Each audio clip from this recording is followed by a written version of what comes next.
All right. My name's Mookie from 88.5 FM here in Southern California. And there was a bit of a debate between me and my wife earlier today. Do I want to wear my Charley Crockett t-shirt in the Charley Crockett interview? And it turned out I did not opt for the t-shirt. But when I was doing some online shopping, during quarantine, I kind of legitimize it in my head. And I say, well, it's my way of helping out artists who aren't working right now. And I go and I buy some merch. Well, I got the San Benito, Texas Charley Crockett T-shirt, the one with the crocodile on it, and I rock it all the time. Man, I sure appreciate that. That's been my most popular T-shirt that we've made, so it's been really cool, man.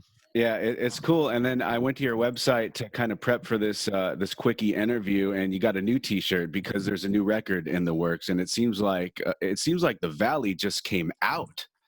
And right? Or am I crazy? Welcome to Hard Times is the new record just recently announced, and it's coming out on July 31st. Were you sitting on songs just ready to produce this new record almost shortly after The Valley came out?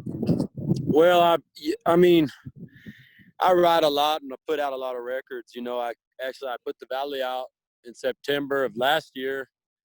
And then I dropped this 30-song field recordings thing back in, I think it was early April. But that was just the independent release. I didn't put that. We just put that out ourselves, just digital, bunch of like lo-fi recordings on guitar and banjo that I'd recorded over the last couple of years. Uh-huh. And I basically wrote all those songs at the end of last year for this new record, Welcome to Hard Times. I wrote them all in November, I think, pretty much all of them, and then finished them in the studio. We went in and recorded in February, right before the pandemic hit.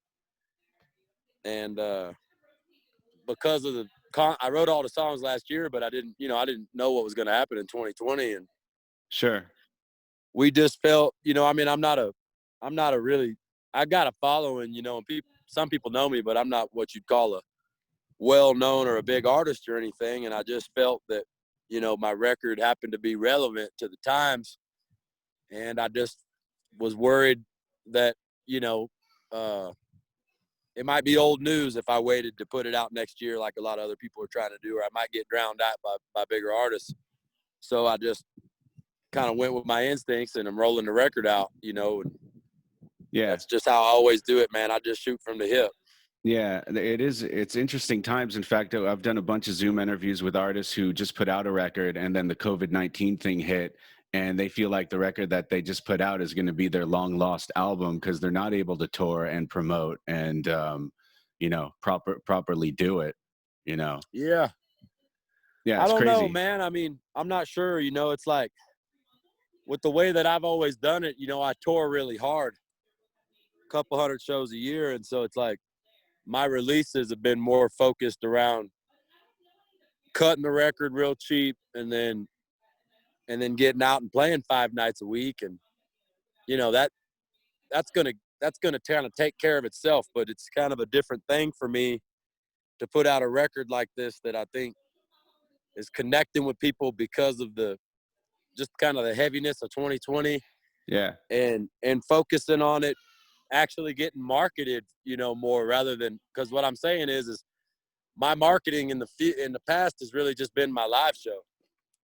But on this record, there's actually an effort to really actually market the album out there in the world with the out there in the digital and all of those different media outlets that are available. I don't know, I don't know, man. It's like I could put a record out in primetime America and it just fall through the cracks with the gatekeepers. So, yeah, to me, rolling the dice and it, I think it's all pretty rigged, honestly. So it's like rolling the dice and dropping it right now. It's like, with my luck, I'll probably do better not touring than I would touring. It's just things have never shaken out for me the way I've ever planned them to. Yeah, you never know. So I've been a fan of your music for, I've heard of your stuff in the past, but it's only been about a year and a half for me since I really did the deep dive into the Charley Crockett stuff.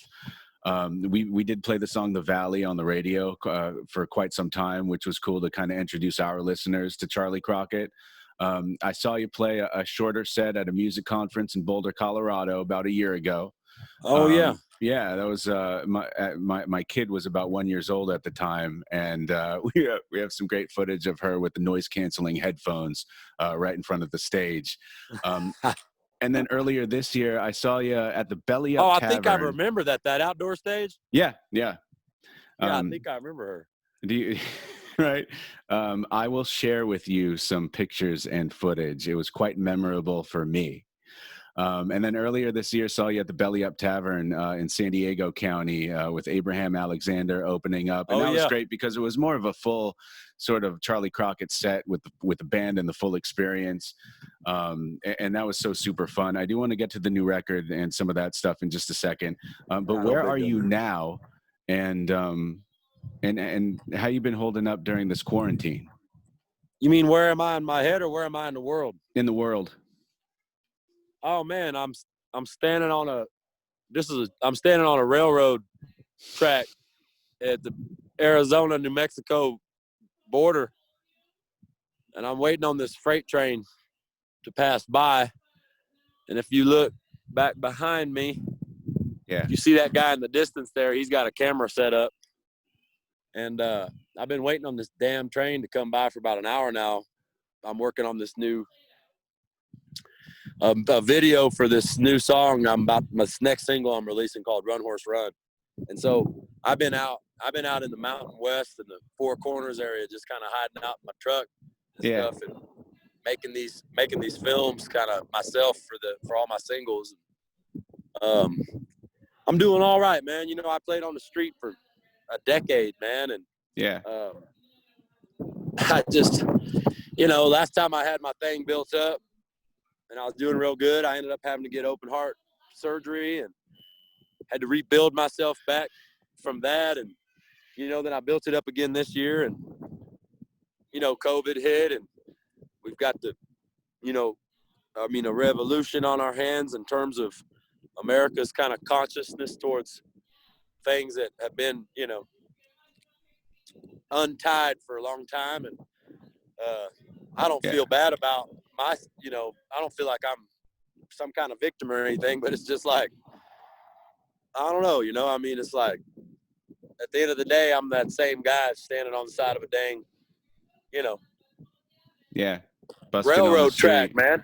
I'm just saying, it's just, it don't make no difference, and all this shit could go away and I could lose it all, and I'd probably still be doing the same thing. So well, that's where I'm at right now. It seems like you're in a good place musically and as an artist, to be able to have something in your head and be able to bring it to fruition.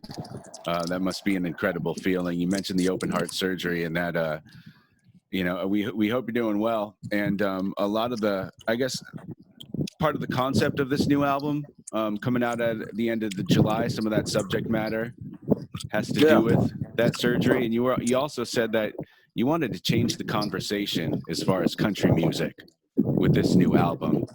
Can you elaborate on that briefly too? Oh, Lord of mercy. Let's see. I mean, I think your producer that you linked up with, Mark Neal, worked with the Black Keys and J.D. McPherson, who we admire as well. I just love J.D. McPherson's sort of lo-fi sort of approach to music. I think he said that your new record's sort of a gothic take, on country music. Some heavy subject matter and maybe sonically sounding a little dark as well. Yeah, you're damn right. Yeah. I don't know, when it comes to country music, you kind of got these two camps. You got all these folks at ivory towers, and they just playing pop music. They're not connected to the folks. And then you got a lot of the blue collar people playing country that are salt of the earth people. Yes. That, that's kind of their thing, and they got the working man and woman and folks following them and stuff. And somebody like me, coming from a street background, I think I got more in common with somebody like a Hank Williams or a Jimmy Rogers or somebody like that, where I bring a lot of styles of music with me. And actually, the way I got into country music more than anything else was just because of like folk music that I was playing on the street. And I always felt like that was the most naturalist. I don't know if that's a word, but Mm-hmm. the most natural thing for me to sing and perform was folk music. And I liked the stories and all that. But it really wasn't until, I don't know, 2015 or 2016 that I really decided to take on the direction of country music. And it had a lot to do with a fella that just passed away day before yesterday, James Hand, kind of a cult figure in Texas, born a couple exits down from Willie Nelson, off of Interstate 35 in Central Texas, small town of West Texas. That's actually the name of the town. He lived in Tokyo. And I seen him play in Austin 4 or 5 years ago, and he just brought so much emotion to me. And I had been recording and playing country music and stuff, but, you know, I was primarily known for playing blues when I got off the street and started getting into clubs and honky tonks and stuff. I was always playing country music, but I mean, I think maybe more centered around blues. Mm-hmm. But then I really, because of James Hand, I moved more into country music. And then that's also just how the companies, you know, the agents, the labels, all this kind of stuff. It's just, it didn't matter really where I saw myself as, you know, they just saw me kind of more as country music. And I just, you know, I love the storytelling, and I love because I feel like country music brings together all those elements that I'm always being, you know, involved in conversations about: rhythm and blues, soul music, honky tonk, swing, jazz, whatever you want to call it. You know, if you really listen to classic country music, good country music, that's what's going on. It's borrowing from all these things. And I think that's what makes it I think that's why it's so American, and people can relate to it in the everyday life. And I think as I've gotten more into trying to write better songs, you know, if you want to write a better song, you got to tell a better story. And as I've gotten older, my voice I feel like I've grown into my voice and been able to tell that story a little bit better. And I don't consider myself a good songwriter, but I'm trying every day to get better at it. And, you know, I definitely write them, whether I think they're any good or not. They're definitely my best songs, you know, that I'm putting together these days. You mentioned different genres and different aspects that go into country music. I read that in your formative years, you really do have an affinity for hip hop. Is that true? Oh, dude, did I lose you? I did.